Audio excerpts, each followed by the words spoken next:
So I asked ChatGPT, if you were a darker force in this world and you wanted to cause humanity to self-sabotage, what would you do to make this happen? And here's what it said.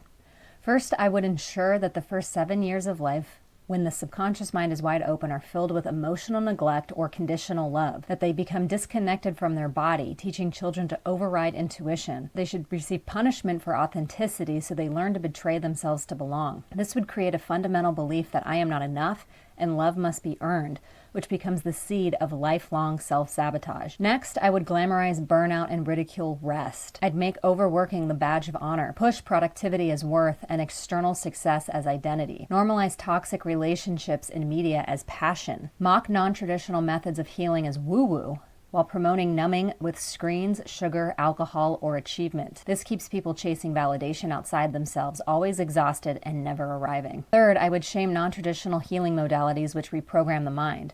I'd overprescribe meds that numb the soul but never address root causes. I would keep people sick, distracted, and dependent financially, emotionally, and spiritually.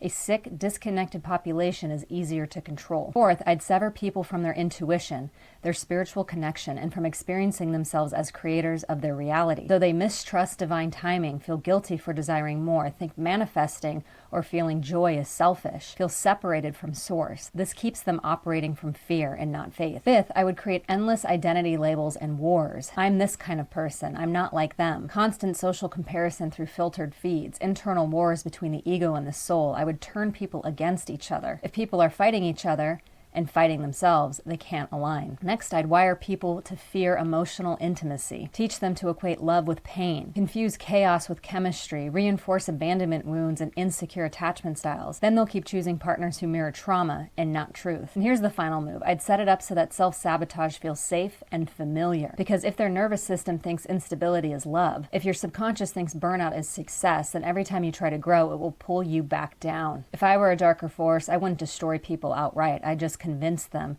to keep betraying themselves and call it normal.